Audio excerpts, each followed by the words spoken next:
I still can't believe you're showing your face around here, Brown. Dave Paul snorted as I walked in and sat down at the table I'd come to hate forever. He of all people knew what had happened on it before. You've had a rough night. Can you even afford to be here? He spoke harshly, but until a moment ago things had been very different. When he first opened the hotel room door and saw it was me, he immediately tried to close it. It took me a while to convince him that I wouldn't be a problem. Not that any of them couldn't kick my ass. Well, all of them except Kenny. But they just wanted to play their game, and I assured him that's all I wanted to. It shows how little they thought of me that they let me in. I've always hated him. Nothing changes, does it? I loved that he was pushing 3 bills, not in a good way, and wearing a spectacular chignon that looked like a rodent. And we weren't even 30 yet. Leave him alone, Roger. Another of the buddies grinned. Look at the balls he's got. He's got serious problems with his wife in front of everyone, and he still shows up here, probably wants revenge. There's no way he can concentrate. We'll have him out of here in 20 minutes. I knew what they were getting at. I only had $5,000 to buy. It was the bare minimum for this game. I had to do something sooner, or I'd be gone soon. And I was very determined to do something about it. They say there are no such things as ugly children, but I respectfully disagree. My wife never wanted to show her baby pictures. Her school albums were at the bottom of a box in the attic. She didn't look much better in junior high, where we met, and she didn't look much better in high school either. She was always the ugly one in class, and put up with crap all through her childhood. I remember. I was present for some of it. It was bad. Me? Well, I wasn't up to par back then either. People told me I looked like a curled-up Michael Keaton. The perception at the time was that Mr. Keaton already looked askew, and I just pushed the boundaries even further. I wasn't so much harassed as ignored, which was fine with me. Okay, not really, but what can you do? At least no one was hitting me. Besides, I had a really stupid name. I knew her only slightly enough to nod at her in the hallways. But Gloria and I had gotten to know each other really well in junior high when we worked on the school paper together. The student editor, an upperclassman, broke under pressure, and we were assigned as co-editors so we wouldn't overwork ourselves either. God, how hard we worked on that piece of crap. The two of us spent many long hours together editing the submitted material, rewriting it, editing the submitted layout, redoing the layout, cropping the submitted photos, reshooting the photos. Basically, you get the idea. It became our baby, just our baby. Gloria and I often didn't leave school until after 11, and so late that our counselor sneaked us a key so we could lock ourselves in, which of course was forbidden. As I got to know her better, I realized that no matter what was going on, Gloria was the coolest girl I'd ever met, and not just because she was the only girl who talked to me. I wasn't an outcast or anything like that. She was alone a lot of the time, but she spent her time to her advantage. She knew everything, and she knew the answer to any question. Add to that the sharp mind and ability to read people that she inherited from her father. I thought she was wonderful, just wonderful. We were friends for a long time until we went to prom together. I don't think either of us realized we had feelings for each other. We just wanted to go and knew we wouldn't get there any other way. She didn't look good in her dress, and I didn't look good in my tuxedo. But we crossed the friendship line that night, and we have pictures to prove it, so there you go. I always thought we were meeting on an equal level, but in the locker room, I learned how people really feel. I heard Brad why they tell Dave Paul that I might be a retarded Michael Keaton, but Gloria just looked retarded. I clenched my fists when I heard it. But they were both athletes, royalty in high school, and either one of them could easily hurt me a lot, so she was left unprotected. When people finally noticed we were dating, those two became some of our worst detractors, especially Brad, who would point-blank ask me how I could stand to see her in public. I would have simply replied, "You don't know her, she's amazing." But in a way they were right. I wasn't ashamed of her, but I knew that I was miles ahead of her in terms of attractiveness. I was a member of the water polo team for a reason, and my body was slender and muscular enough for girls to pay at least a little attention to me. So was I some kind of saint who didn't care about looks and was only impressed by inner beauty, some kind of sapiosexual? Hell no. Sure, I lusted after cheerleaders, especially the delightful Davita Delacour. In those days, you could call her skinny. Chekhov wrote that eyes and hair are salvation for unattractive women, but Gloria had too short red hair, and she probably had beautiful eyes. Her complexion was mostly freckles, with occasional patches of skin showing through. But her teeth? Her teeth were so big, they practically distorted her entire face. "It's wait, you two," she was saying. "Just wait. I have a hunch. You never want your parents to be right, but in this case we were right. She was absolutely right, but growing up took much longer than we had hoped. During the summer between her junior and senior year of college, Gloria underwent a transformation. She seemed to transform into a slender hourglass practically overnight. She later told me it was like growing pains and hurt like hell, but we both agreed it was worth it. But the most amazing change happened to her face. She wore braces for 6 years. But, and this is a big deal, after getting her braces off, LASIK surgery. And just as she got older at the age of 21, she was suddenly able to give a young and Margaret a head start. I started to look really smart. All my friends and acquaintances told me that I must have known from the beginning what was in store for me, but I was as surprised as anyone. Gloria knew it and loved me for it. She was constantly being picked on, sometimes even when I was standing next to her. It was worth it if I just turned my head, but she just laughed when it happened. "You've got to be kidding," she'd say, snuggling up to me and kissing my neck. Yeah, life was good. We were already living together and engaged when all this happened, and neither of us wanted to change anything. We had planned to get married as soon as the first of us found a job after graduation. That's how it turned out, but things could have easily gone the other way. Life worked out pretty well for us. We rarely fought, and if we did, we fought honestly at first. We both chose successful careers and bought our first small house in just 3 years of marriage.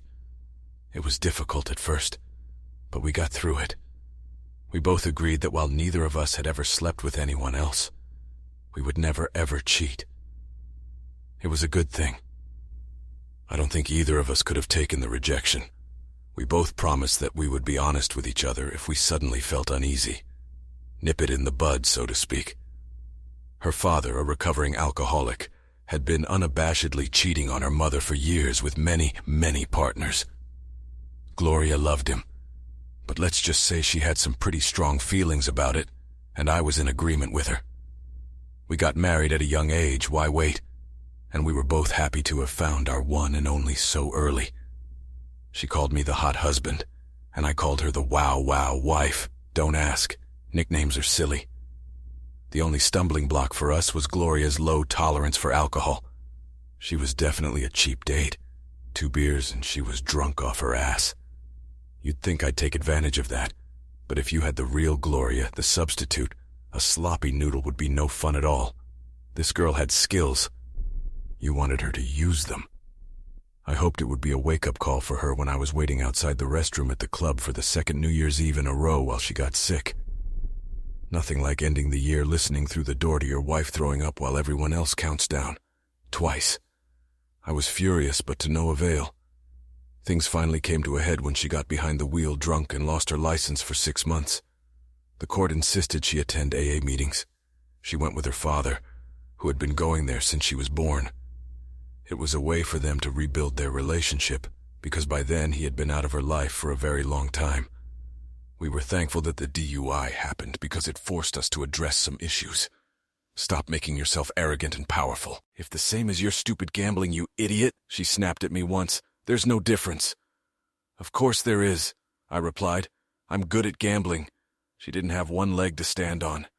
I learned to play poker in my first statistics class in college, and when Texas Hold'em became a national craze, I made some money. Made money for the United States. We were living together by then, and my little hobby was sometimes the difference between meat and ramen that week. I never got a thank you, but she was more than willing to eat that chicken. As we got into our 20s, I noticed a change in her. We married young, thinking we'd have kids young too. We'd have so much energy in our mid-20s that we'd be able to run after them, and when they were gone, we'd be in our 40s and healthy enough to enjoy time together. No empty nest for us, but for several years now, She has resisted. At first, there was no good reason for it, at least not a permanent one. She wanted to advance at work. She wanted to spend more time just with us. She wanted to wait until she was more mature. And what about our nest? We have to travel first. Yada, yada, yada. Gloria never shied away from exploring, so when she decided she wanted to get in perfect shape for the reunion, her trips to our gym, we were members but rarely attended, became long and intense. She invited me along, but we both knew she didn't mean it. She knew I hated what she wore there and didn't want to watch her get hit on every 5 minutes. Instead, I found a crazy inside basketball game that more than raised my pulse. Her results were almost legendary. In a matter of weeks, she dropped a dress size. She was never out of shape per se, she just tightened her already awesome awesomeness to perfection. But it wasn't for me. One day she left her laptop open when she was running late and needed to run for the shower. I saw that she was looking through Facebook at all the beautiful people who were going to the reunion Hopeland well. Heidi Clemens, Brad and David O. Weed, Roger Mayhew, Dave Paul. All of them were from the crowd that gave her hell. They were all going to be there. I hoped that night she wouldn't embarrass herself or me too much and could finally purge herself of the demons that were controlling her. Self-esteem is a harsh mistress. I noticed that she didn't meet my gaze as we drove back to our hometown before the reunion, a sure sign that something had happened that she didn't want to tell me about. It was the kind of behavior I remembered from her drunken days, and let me tell you, I wasn't wrong. "You're going to really push her, aren't you?" "Push what?" she asked, eyes wide and feigning innocence. But I wasn't fooled. As the weekend approached, she was becoming more and more taciturn with me. That had to mean something. "What are you going to do tonight?"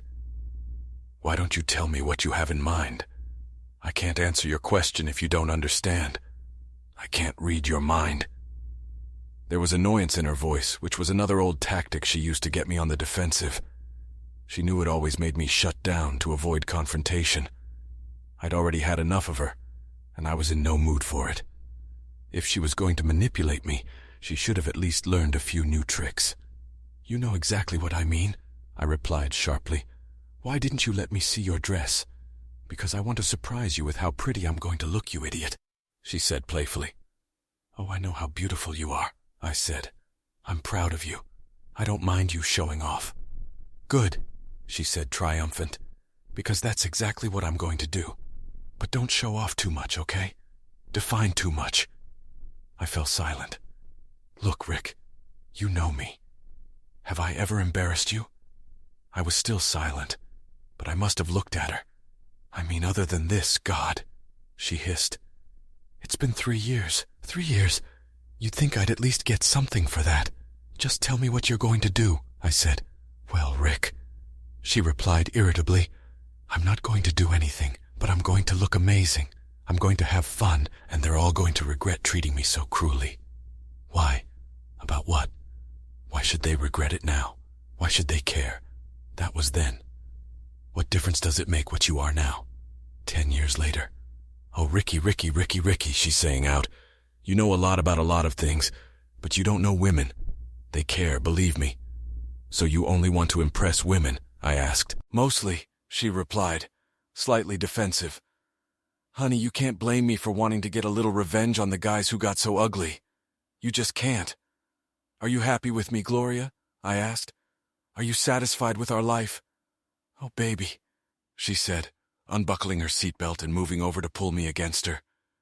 "Is that what this is about? I love you. I love us. Don't ever doubt that." "Yeah, but I've noticed there's no we in everything you say. It's all me and I. And now that I think about it even more, it's like you don't care that I'm around. Maybe it would be better for you if I just stayed home." "That's not true at all," she hissed, pulling away. "Oh, really?" I said coldly.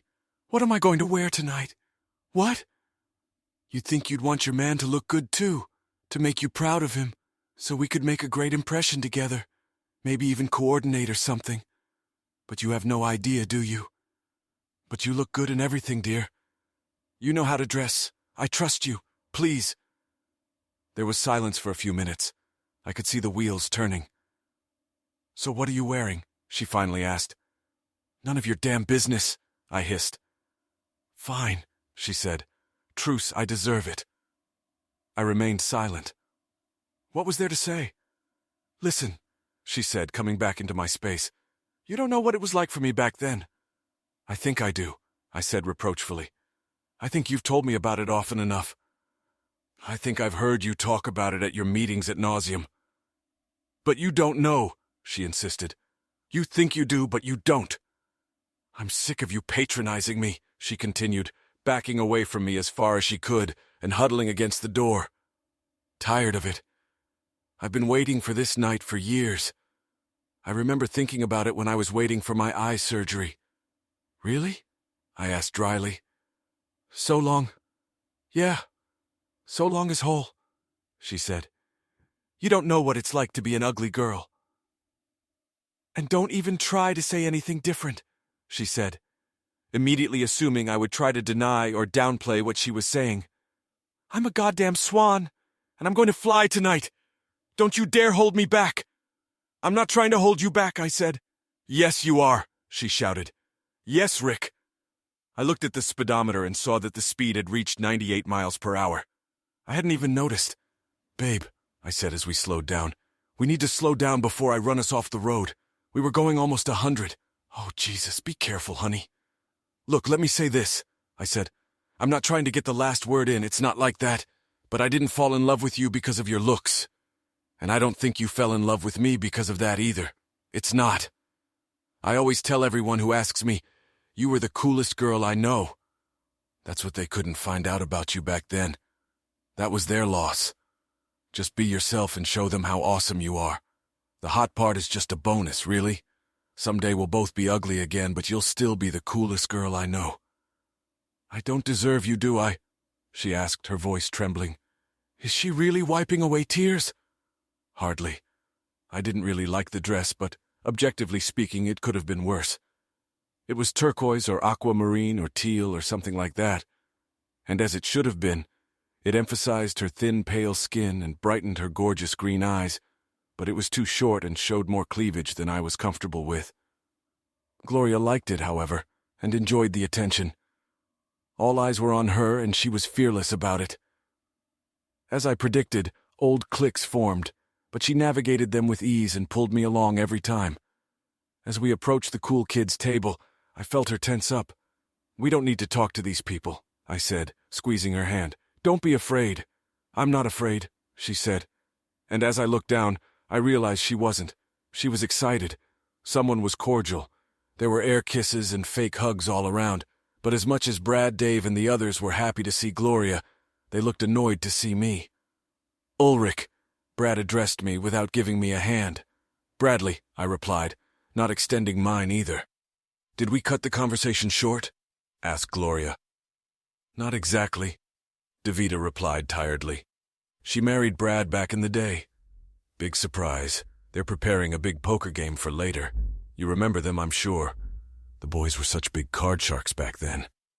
Oh, I remembered the big poker games for sure. They were held late on Friday nights, and only the rich or the cool were invited to play. Is it any wonder I didn't attend them? I'd never been invited, so naturally I always wanted to go. Rick plays poker, Gloria said. Why don't you let him play? Not for the faint of heart, Dave said. I don't think he can handle it. Don't worry, I didn't ask, I said. But everything was churning inside me. God, these guys were still assholes. He's a good, started Gloria, but I nudged her lightly with my foot to stop her. No need to let the cat out of the bag. What in God's name is wrong with you guys? Davida asked. It's a big buy-in, Rick, $5,000. They'll never budge, but if you've got it, of course you can play. Says who asked Roger Mayhew. All of us replied the pretty woman who I realized was his wife. I agree with Davida. What's wrong with you guys? I'm serious, it's nothing, I said, embarrassed. No, Brad smirked. It's going to be at $130,000 in room $615. If you can shell out $5, sure. You'll probably need more, though, because things can go downhill very quickly. This game is for the big boys. I don't know. Maybe you'll sell your car or something. Look, to pirate. You have no idea what kind of car I have. I was starting to get hot.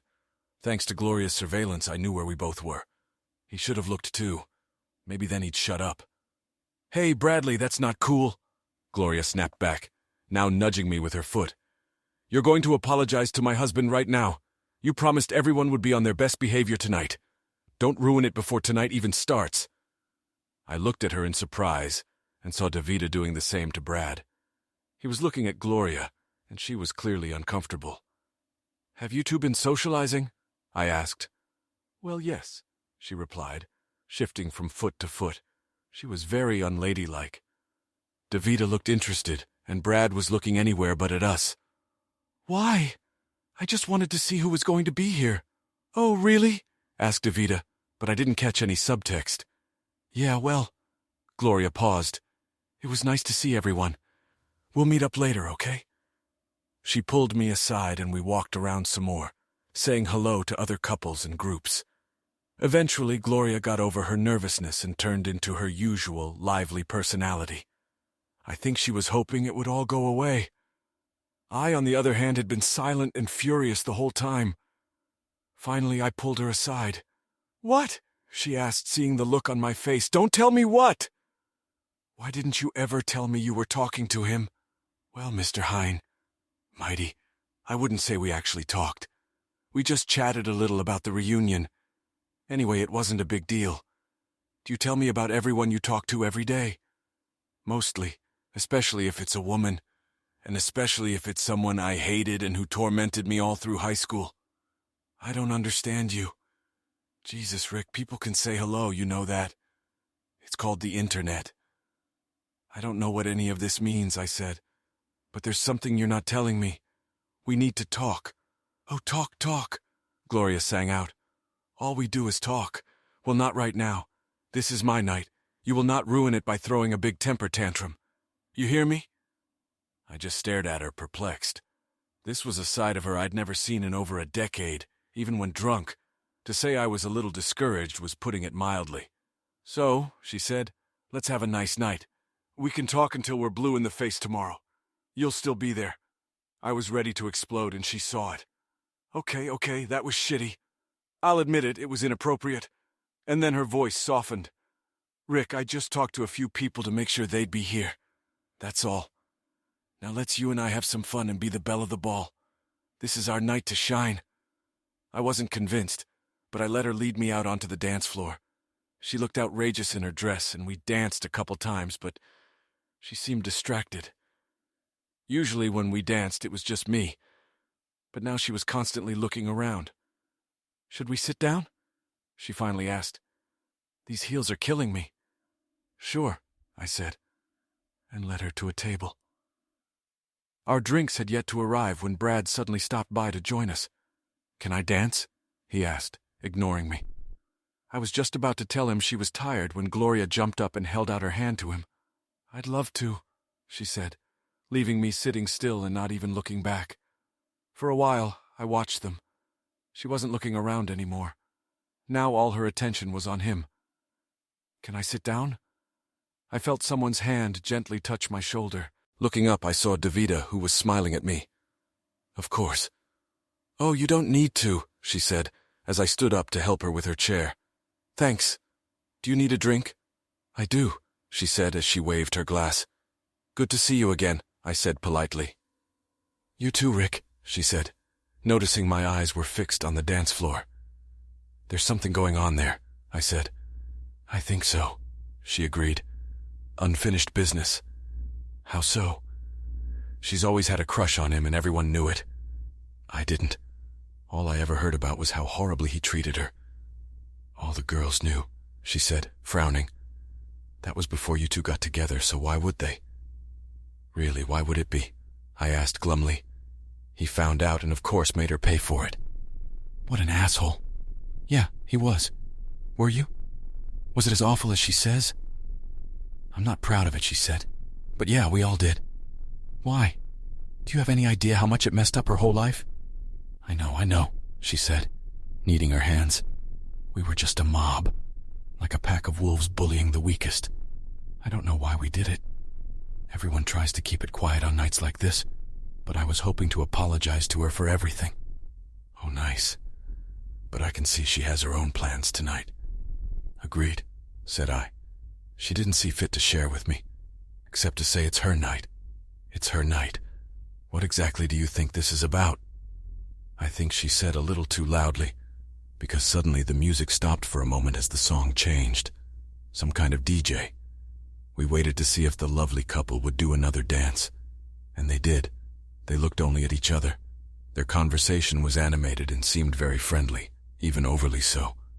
She obviously became beautiful when that happened.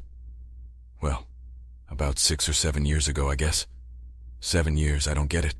That's enough time to adjust. She should be more confident in herself. She usually is, but this is the first time we've seen someone from around here, I said. Oh, that makes sense. Anyway, she's definitely beautiful now, David has said, and she wants everyone to notice that, especially Brad. Well, it seems to be working, I said grimly. It's not like she's doing dirty dances with him, but I wouldn't call it family cozy. Wouldn't be the first time, Davida said grimly. What do you mean? I asked, turning to her. He's a lot, she replied sadly. I've caught him. I don't know how many times. I've never once caught him in the act, but I haven't tried, honestly. On you, I said. He cheated on you. I'm sorry, but I find that hard to believe. No one would do that. You're one of the most beautiful women I've ever met. You look better today than you did then. The good news about them is that when I got pregnant, they came right away. They've been with me ever since, she said. That's why we got married. Got pregnant, I mean. Oh, I said. How many years? And here's the bad news, she said. I lost the baby before it was born. I'm sorry. That's all right, she said dismissively. It was a long time ago. I'm over it. But he did it, she returned to the subject, which I hoped would go away given the scene before us. Over and over again. Then why do you stay with him? I asked. I don't know, she replied. I guess because we were always expected to be together. I was kind of waiting for this reunion to see if we could rekindle old sparks, you know? Yeah, but he seems interested in rekindling the spark in someone else. Yes, my wife, I said, looking at the two of them who were now too closely entwined in a slow pose. Do you think his hand is on her ass? Technically, I'd say he's still on her lower back, David has said. But do you want to cut in before he gets to her? I'd like to, I said, and we went to intercept them. They weren't talking anymore. Her head was resting on his chest in a classic romantic coupling. Mind if I dance with my wife? I asked, patting him on the shoulder. Actually, yes, he smirked. Why don't you beat her? You can have her when I'm done. What do you say, honey? I asked Gloria. She didn't even open her eyes, blatantly ignoring me, and pressed herself even tighter against him. I started to blush. I don't know why she saw fit to publicly humiliate me in this way, but it was getting to the point where I was no longer responsible for what I would say to her. We'd been standing like this for a while now, and if I had to leave the dance floor without her, I planned on leaving the room and probably the hotel too. Let go of his goddamn wife, asshole. Y'all, Davida, hitting him hard on the back of the head. They both hissed and scattered, and I grabbed Gloria's arm and pulled her back to our table, not too gently. It had to be said. What the hell are you doing? She hissed as we sat down at the table. How dare you embarrass me like that? Me, embarrassing you. Now that's a laugh, I said. What are you playing at? I'm not playing anything, she pouted. We were just dancing. It wasn't just dancing. I think it's time for us to leave. What? She shrieked. Just when I'm having fun, you pull the plug out of the socket? Nope, no way in hell. Gloria, the way you disrespect me is reason enough to break up. Are you stupid? She hissed. Our marriage can't handle a little light flirting. Are you that insecure?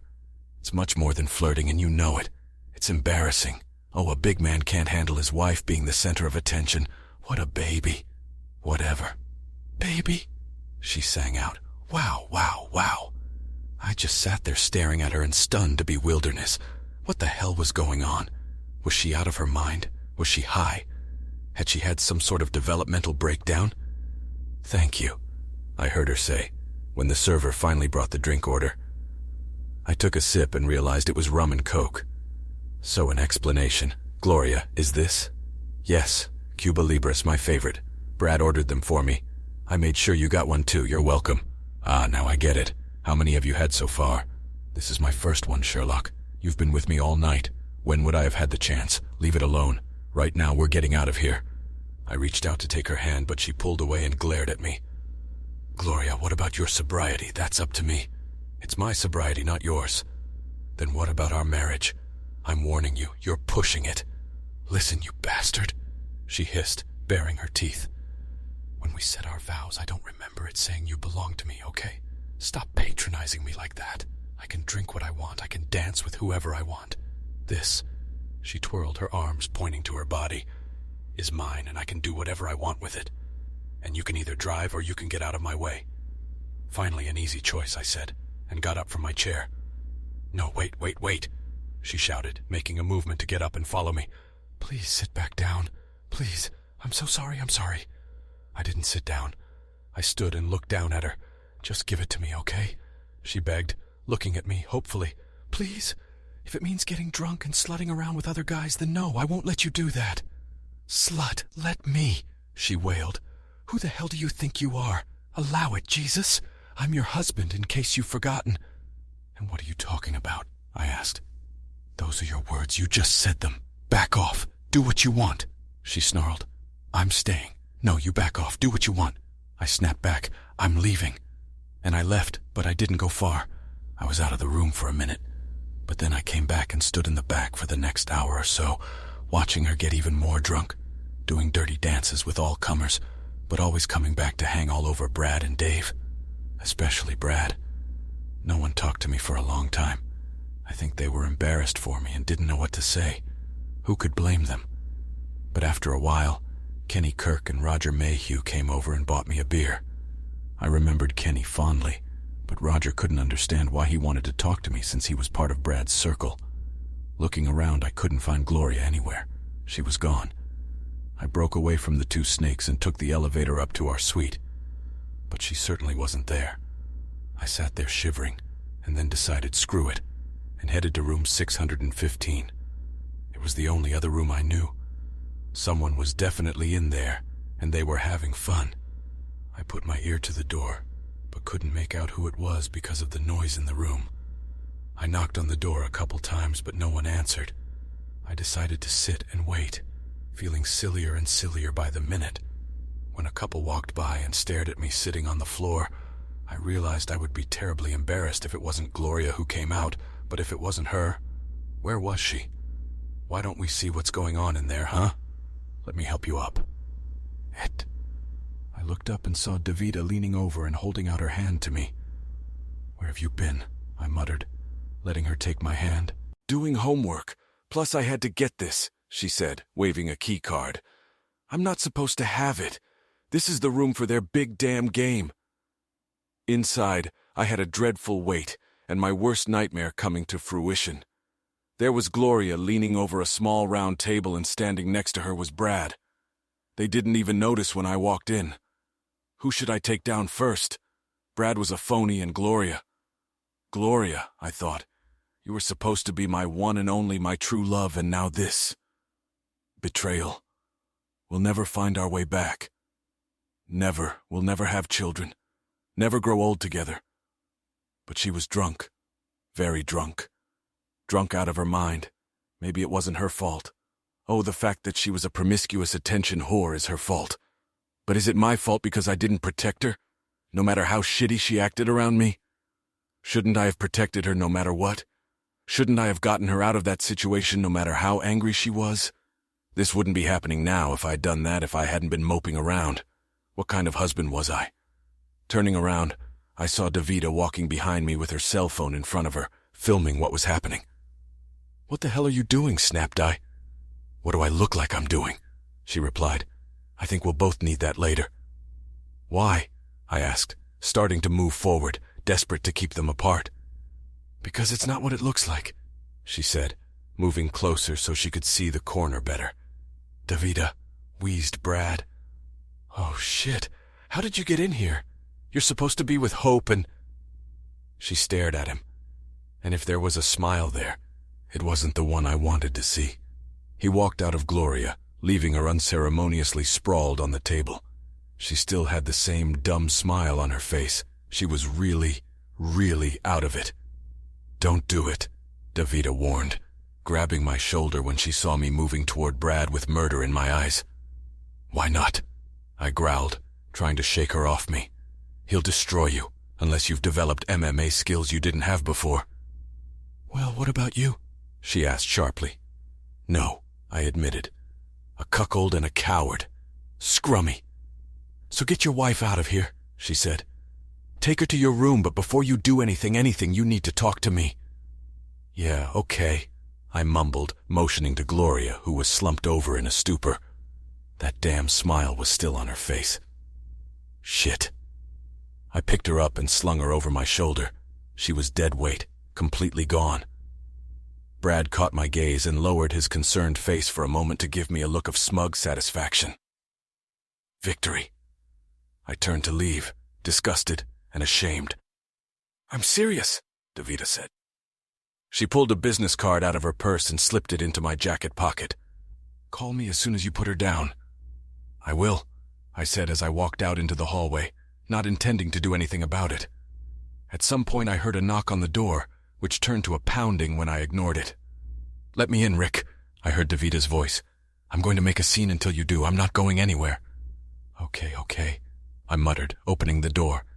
"You didn't call me," she said, and walked in, barely glancing at Gloria, who was snoring nonchalantly on the sidelines. "I'm sorry," I said. "It's hard, isn't it?" she asked, reaching up to wipe a tear under my eye. "Yeah. Well, I'm going to make it either better or worse, or maybe both, I don't know," she said, holding out a stapled stack of papers to me. "What's this?" I asked suspiciously. "Instructional reading," she said. "That's why I disappeared." "I hope it was worth it," I said. "If you'd been around, maybe none of this would have happened." "It certainly didn't," she said. "And that's exactly why I brought it." "What is it?" "His messages. He thinks he's erasing them, but they never leave the server. It's a good start, but I only get part of it, so I have a spy app on his phone. A program that a private investigator installed for me. I've had it for a while now. I haven't checked them lately. I wish I had. Because, sorry Rick, just read them. But don't start from the beginning unless you want to see this whole sordid mess develop. It's too much right now. Just go to page 9 and start at the place I underlined. 9 pages. There are that many. What am I going to find in there? Just read it. Everything will be written there, and I'm really, really sorry, Rick, I really am." "So what are you going to do?" I asked, walking her to the door. "Obviously, I'm not going to stay in our room." I wasn't going to. "They're having a poker game, remember?" "They're still doing that?" I asked incredulously. "What? Stop the most important game in the world just because 2 marriages are falling apart?" she asked, contempt oozing out. "I thought you were playing poker, Rick." "Apparently not. I was going to stay with Laura and Hope, but that's not possible now. Hope and I are going to talk, and with Laura probably too. I have my own room, not that I'm going to sleep in or anything. Me neither. You know," she said shyly, "you could come with me if you don't want to stay here with her. I think I'd like that, Davida, but it doesn't have to be anything like that, Rick," she said, giving me a peck on the cheek and turning away. "But it could be anything. If you want, you decide for yourself. I appreciate it." "Not yet," she said, walking away. "Just start on page 9. It won't make you feel better, but at least you'll know." After Davida left, I stretched out on the other bed and started reading page 9 like she said. When I finished, I started at the beginning and read to the end. She was right. It was too much, seeing what had happened. And she was right again when she said it was better to know. "Wake up," I said to Gloria, trying to wake her up. She moaned. "Come on, slut," I snapped back. "We're taking you out of here." "What?" She started to move slightly. "What are you? We're leaving." "I don't want to," she said, and rolled over to go back to sleep. Shit. Okay. This was going to be harder, but she'd go anyway. Thankfully, there was no one in the lobby as I took Gloria up to the elevator and out to the car. The strangest thoughts crossed my mind. I tossed her into the back seat of my Lexus. It was night, and her skin was like ice. She was shivering from the cold, but I didn't care. I put her suitcase in front of me. If I'd put it in the trunk, I'd be reminded of the blanket we kept there. But I doubt I'd have covered her anyway. I glanced at the clock display and experienced a slight shock. It was only 12:15. One would have thought that dawn would be coming any minute now. That would make the delivery process much easier, but I still needed to make the call. "Hi, Rick," her mom answered after a few rings. "I wasn't expecting to hear from you tonight." "I know, Karen. I'm sorry," said I. "I hope it's not too late." "Well, a little, but it's okay. How is the reunion? We're still having lunch here tomorrow, right?" "I don't know," I mumbled. "Look, I'm calling to warn you. I'm headed your way. I'm dropping Gloria off at your place." "What? You're dropping her off? Why? What happened?" She paused and her voice grew harsher. "She's not drunk, is she?" "Well, yes, but it's not." "What did she do?" demanded Karen. "She had fun with someone else," I said. "I don't want to be with her right now." "What did she do?" practically screamed Karen. "I can't believe this. There has to be some explanation." "Oh, there has to be," I said sourly. "Don't worry about it. I'll be there in 15. She met me at the door. We didn't say a word as I carried Gloria upstairs to the spare bedroom and tucked her into the bed we'd shared so many times when we'd visited her in happier times. I saw Karen looking at her daughter in her crumpled dress. I started to walk out the door and back to the car, but she held my hand. "Come back tomorrow," she said. "You two need to talk." "I don't want to," I said. "We have nothing to talk about. She's only going to lie anyway." "You don't know that," she said. "You have to let her explain everything. You shouldn't throw everything away, 10 good years because of one mistake." "I didn't throw anything away, damn it," I said loudly. I didn't yell, but my voice was strained and she jerked back. I'm sorry, I apologized. I didn't mean to take offense at you." "It's okay," she said, patting my arm. "It's a tense time right now, thank you. But please come back tomorrow at 12:30 like you were going to. Do it for me unless you want to do it for her." "That's kind of dirty, Karen," I said. "It's not fair. It's not like you." "I know," she said. "It just shows how serious I am. Please, let's go." "Okay," I said. "You win, but only for you." "Thank you," she said, taking my hand in both of hers and squeezing it warmly. "We'll figure it out." "I've already dealt with it," said I.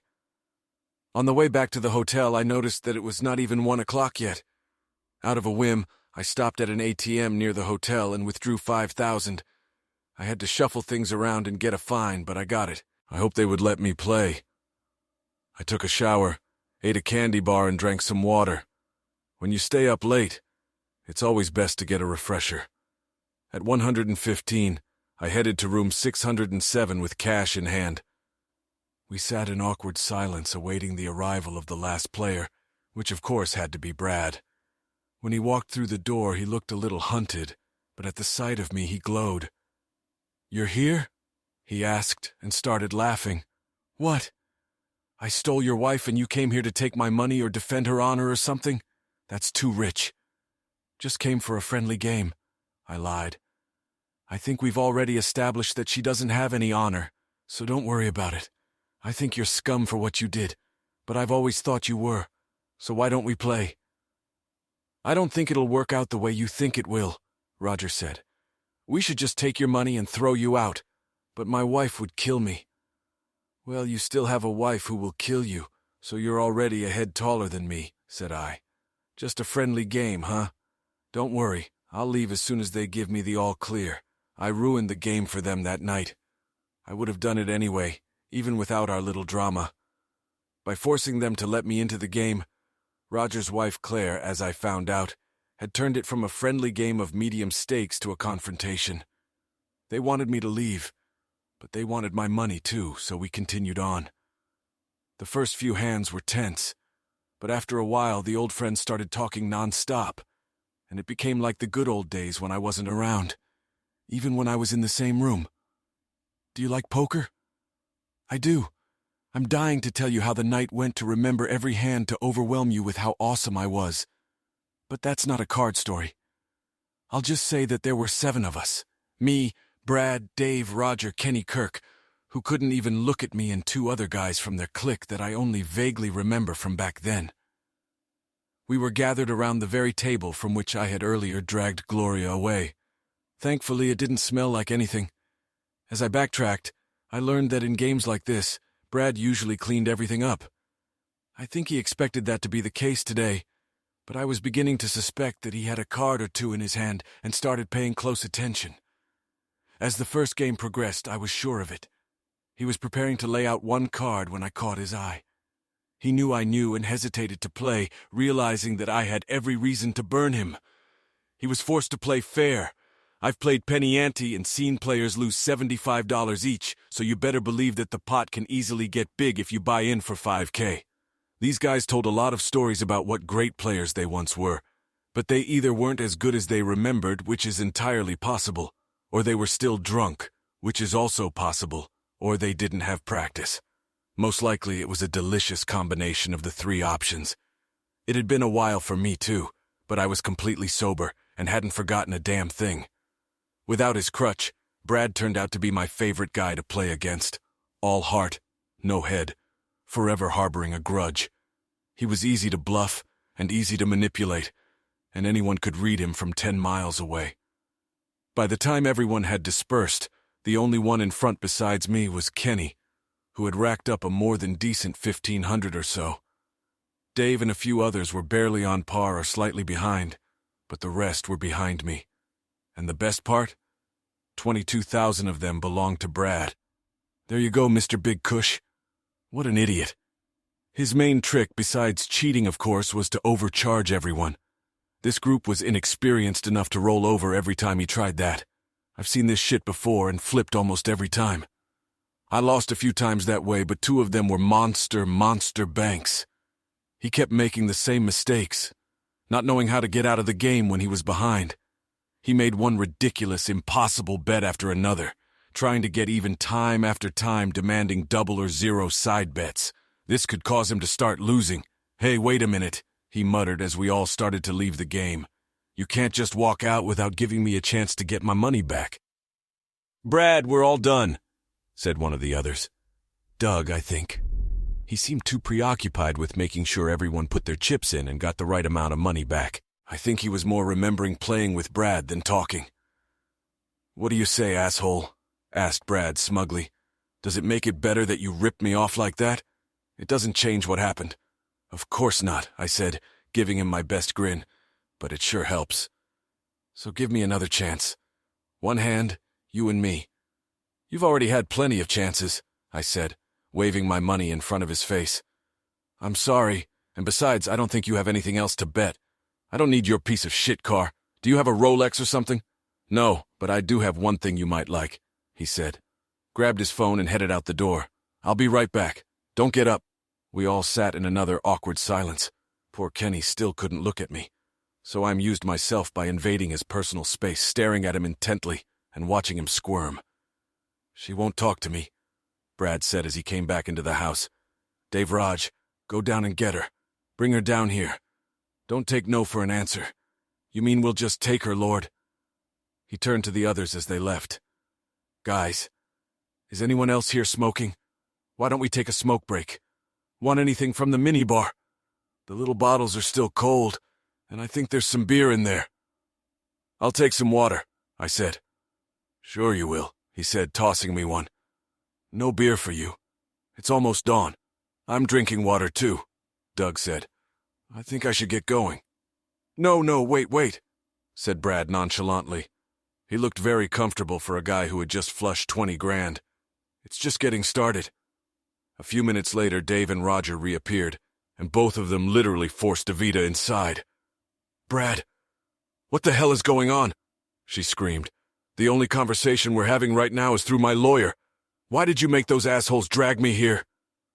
She looked around the room with some trepidation, realizing she was a woman, alone in a hotel room with a bunch of guys, all of whom were friends of someone she was feuding with, until she saw me and visibly relaxed.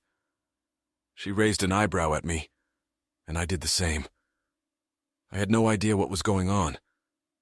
I don't know why I'm here, but you can shut up, said Brad. There was a threat in his voice, and it immediately backfired. It was clear this wasn't the first time he'd intimidated her. He was a big guy. Do you like the house? What? It's a simple question, he muttered. Do you like our goddamn house? It'll be my house before I just shut up, he said gruffly. Sit down. I have news for you. She walked over and stood next to Kenny, who was sitting next to me. After a while, even he took the hint and stood up so she could take his seat. Enrico and I have a big payment coming due soon, and we won't be able to make it because of little Ulrich, he told her. The store will probably go bankrupt. What the hell are you talking about? I kind of borrowed 15 grand from the safe before we left on Friday, he said, for a game which I lost. You did what? She asked in horror. He's going to kill you, probably literally. How could you do that? It's not my fault, he said. I always win. You always cheat. I heard from somewhere off to the side. It must have been Doug. So here's the thing, he continued. Most of my half of the startup is a house. A house? She screamed. How could you do that without my signature? He remained silent. Oh, she said weakly, tears streaming down her face. I guess you're a cheat in more ways than one, aren't you? Relax. There's a way out of this, he said. And that's where you come in. Here's my proposition, he said, looking at me. You and me, one hand straight up. All the money you took from me against her. Her, I said. Me, she said. Are you out of your damn mind? What she said, I said. It makes complete sense, he said. I entertained your wife. Now you can entertain mine. You've always wanted her. Everyone wants one. I'm not your wife anymore, you piece of shit, she replied angrily. What makes you think?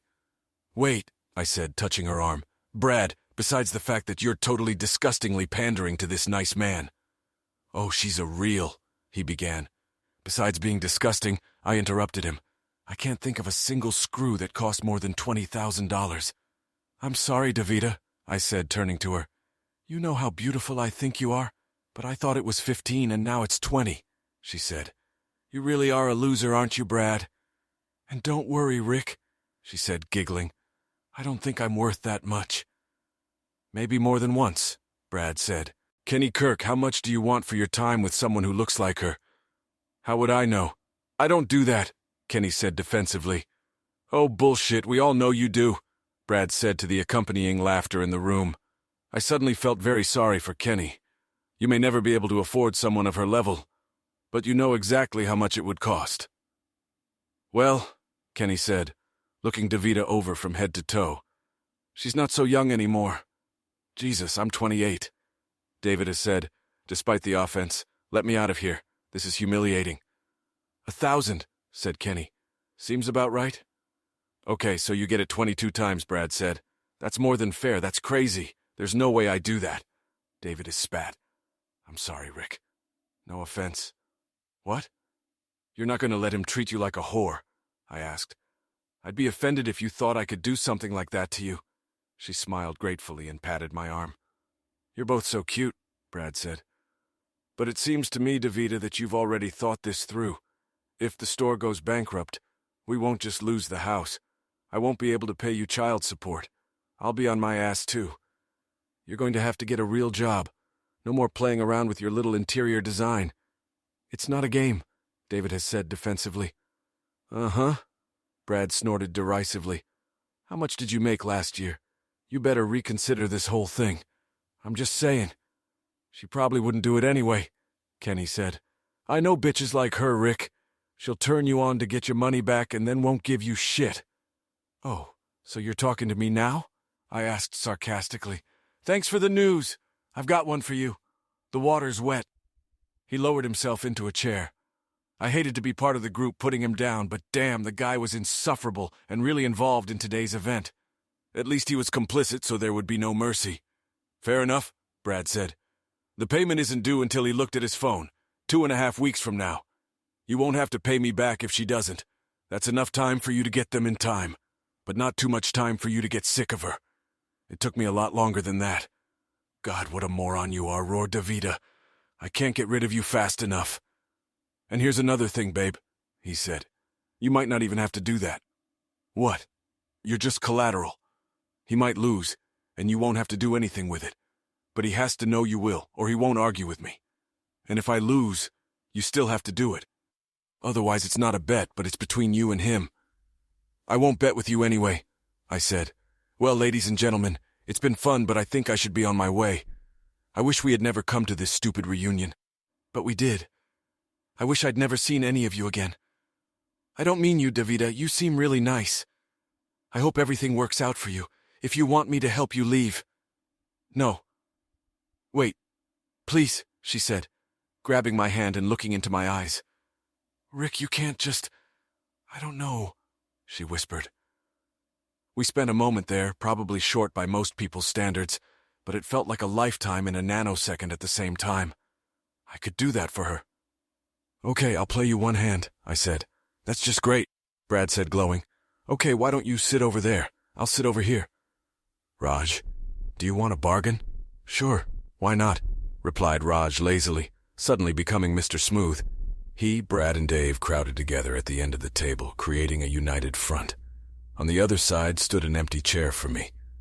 I didn't like that. Everything was fine. God, these guys were terrible poker players. They couldn't hide anything, especially Roger. But there's one thing I said. Doug, would you mind taking my jacket? It's over there on the chair. Could you take the deck of cards in the outside pocket? I think it's on the left side. I bought them at the liquor store before I came here. Cards? Asked Dave. Yes, I said. I think we should play this hand with a fresh deck, don't you? Since so much depends on it and all. He and Brad exchanged glances. But what could they do? Gotcha. Seriously, dude. Disney princesses, complained Doug, unsealing the new deck? Hey, it's either this or My Little Pony. I'm not an armadillo. I waved it off. I don't even know what that means, David has said. But Kenny knew. It was obvious. I don't know either, I said. We smiled at each other, and the game began. Brad couldn't seem to win a fair game, or Lady Luck wasn't with him. Whatever. My full house beat his straight. He was only one card away from a straight flush, but it was too bad. So sad. I can't believe it, he said sourly. Well, you deal her, and when you're done with her, we'll arrange for you to wire me the money.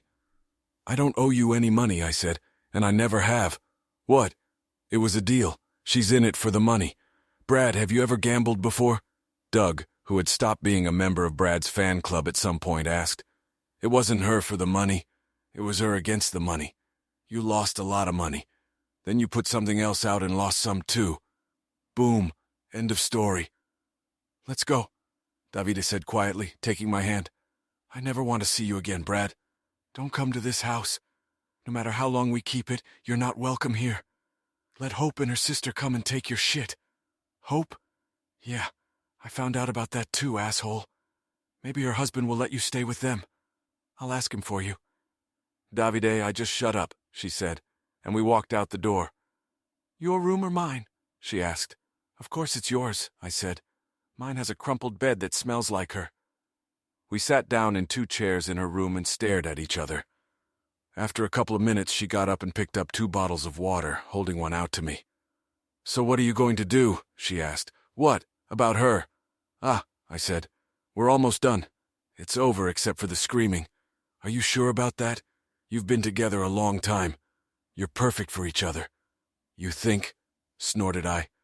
Well, that's one woman's opinion and it doesn't match hers. I don't think that's true, she said. I think she got into something and it got out of hand. That's about it.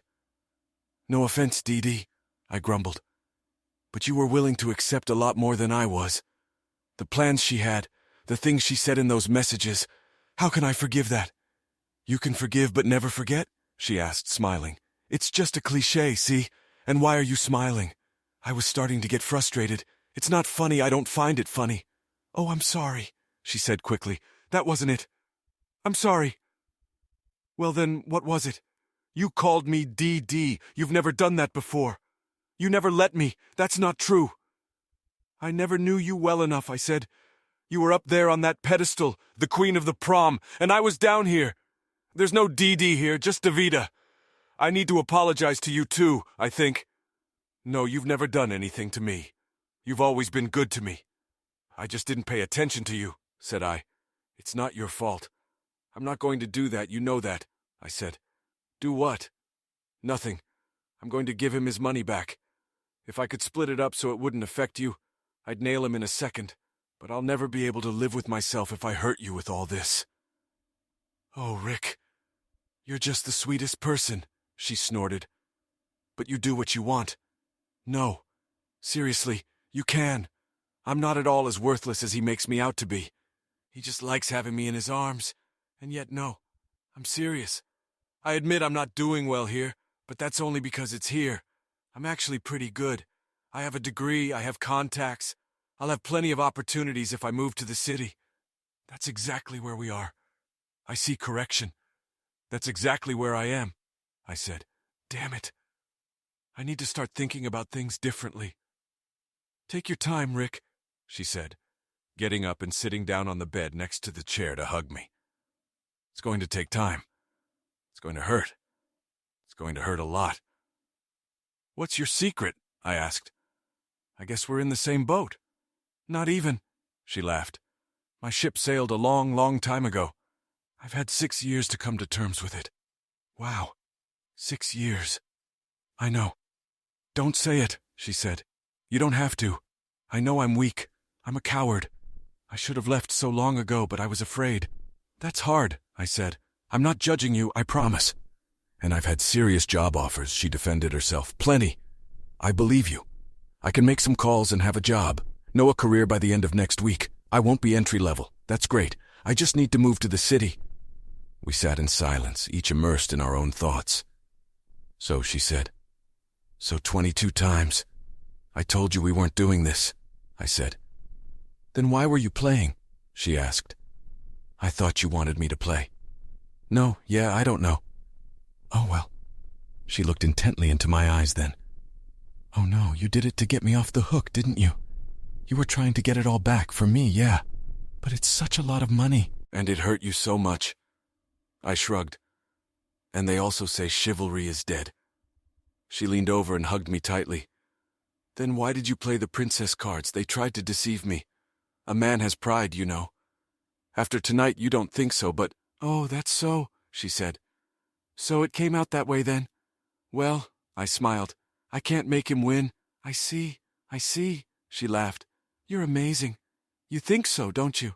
I laughed back. So back to the argument, she said. I told you not to worry about it, I replied irritably. It was never about that. You don't have to do it. What if I want to? What? I've always liked you, Rick. Right. No. Really, I mean it. Oh, tell me. I had to smile. Since when?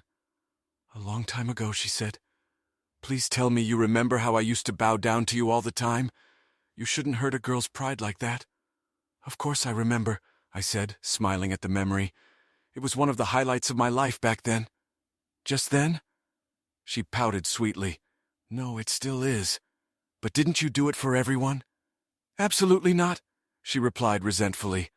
I admit I teased the jocks a lot, but who else did I do it for but them and you? Kenny said you did it as well as... What's his name? I saw him this evening, and oh, Pat Lowry, they're liars. I never did anything for them. Never. Then why me? Honestly, Gloria started it, she said, embarrassed. You were so sweet, so brave to be there for her when so much shit came down on you. I really admired you for that. I started paying attention to you and realized how kind and funny and smart you were. So let me get this straight, I said. You were impressed with the way I treat Gloria, my girlfriend, and you were teasing me to pay attention to you. I know. She grinned. I was young, okay? I didn't know many ways to let a boy know I liked him. This was my way out. And what do you do now? I asked, smirking back. Pretty much the same, she said. Maybe my vocabulary is a little better. And she leaned toward me and left her face in that position, making the choice for me. I leaned in and we kissed. Would you go out with me if I asked you to? I asked. I don't know, she replied. Honestly, who can say? So many things had to happen for this to happen. Oh, it sounded like she let me off easy. But even now, 10 years later, it was still a no. But I know I like you. I know it's probably too soon, she said. But if it's not, I didn't have to think about it, not even a little. It was over between Gloria and me. Not too soon, I growled, and after a few moments, we got down to it. After a while, she asked, "What's your schedule for today?" "I don't really have one," I said. "I have to go to her place at 12:30. I would have brushed it off, but I promised her mother I'd be there. And I have to get home for work tomorrow. So I have to get out of here no later than, say, 8:30 or so. It's a long way from 12:30. Here's what I'm thinking. We're probably both hungry, but that can be put off for a while. I think we should have some more fun, and then you'll go to your meeting, then you'll come back here and take me out to eat." "Sounds good. And somewhere nice. A little birdie told me you have enough money to take me to a nice place. Smart bird, but he's got a big mouth. Maybe he can help you choose." Next chapter. "I thought maybe you weren't coming," Karen said with relief as she opened the door. "Sorry I'm late," I said. "I should have called. I didn't mean to be so inconsiderate." "No problem," she said. "We're just glad you're here. It's in the backyard." When I saw Gloria, I knew she had come prepared for war. It was warm in the backyard, and she was sitting at a glass table wearing burgundy shorts and a purple and white knit top. "Hi," she said uncertainly. "Hi," I replied monotonously. However, the overall effect of the outfit was somewhat diminished by the rings under her bloodshot eyes. She had a little makeup on, but it couldn't hide the crumpled expression on her face when she was severely hung over. I'd seen it many mornings and afternoons before her DUI. She was definitely in pain. Good, because I was too. We sat there looking at each other, and as the silence dragged on, it became clear to Karen that this wasn't good. "For God's sake, you too," she said. "This is just ridiculous. You're here to talk, so start talking. And you're staying?" I asked. "I want her here," Gloria said. "You can be scary when you're angry." "I don't mind," I said, turning to Karen. "I didn't ask you to leave. Honey, why don't you start?" "I want to," Gloria said. "Rick, I'm so sorry." "Are you?" I asked. "Yes, Rick, I'm really, really sorry." "For what?" I growled. "For getting caught having fun with that guy? For the fact that I saw you having fun with him? Or for the way you humiliated me and embarrassed me in front of 100 people? For everything, she said, embarrassed. "I was an idiot. I take full responsibility." "Well, almost full responsibility. Almost," I said sharply. "We both know I have a problem," she said. "I shouldn't have had that first drink. Everything went downhill after that and I couldn't stop." "Really?" I replied. "I seem to recall you were hanging up on him and treating me like complete shit long before that first drink came along." "I know," she said. "I was completely out of control." She leaned forward. "But you know what I think? Tell me." "Someone must have slipped me something," she said conspiratorially. "Before this, I mean, that's the only way I can think of why I'm acting like this, don't you think? I mean, it's not me. You know that." From a tactical standpoint, I felt it was too early to play that card. I think she'd kiss my ass first.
find a way to keep him occupied and we'll have all the time we need. Will that work? Yeah. If you knew the shit I do. He's used to it. I'll have to kiss his ass for a while, but it won't last. He'll be pissed, but he'll get over it. And we'll have fun. Yeah, but what about DD? He'll be taken care of, as Hope will take over. Because I'll stop practicing with her if she doesn't. Hope too? You're so bad. And you know what, Karen? There's a winking emoticon at the end, but wait, that's the best part for me. They discuss the details for a few more lines, and then she says this. But if we get caught, you take the blame, dude. I'll say you covered for me. And then I'll put the blame on him and make it his fault. I've always done that. Me? You're the one who started it. Don't worry. I'll make sure he doesn't come after you. I can handle him. I know love, but can you handle me? And that's the end of it. Gloria. Gloria, is it true? Asked Karen. She wrote her name. She refused to answer for a long time. I sat staring at her impassively with my arms folded. Okay, yes, she said. I know it's bad, but Rick, baby, we can get through this. I love you, just you. I swear, it's just Brad. Brad, he... And she started crying again. Just tell us, honey. I have to hand it to Karen. She must really love Gloria if she started coaxing her after she found out what a manipulative slut her daughter was. I was interested in listening to it myself, just for the tick. Brad was always the one I could never have. She mumbled, coming to her senses a little. He was so beautiful, and he was so awful to me. I just wanted him to want me and realize how stupid he was, how he should have been with me all this time. So you never loved me. I spat at her. Of course I love you, she said, trying to grab my hand. I pulled away. You're my one and only. You always will be, I swear, but it was just... I don't know. I guess he was the one who got away. Oh, Gloria, Karen said. It didn't start out that way. Gloria defended herself. At first I just wanted to make sure he saw me. Saw us, and he'd just eat his heart out, you know? But then I saw his picture in Davida, and he still looked so good, and she's so beautiful. Well, I just realized I couldn't compete. I think what she's trying to say, Karen, I said, with a strange mixture of amusement and annoyance, is that I'm the reason she couldn't compete. I'm not good enough to make Brad jealous. She'd be embarrassed of me, wouldn't she? She didn't say anything, but the tears came rushing back. But you saw the messages.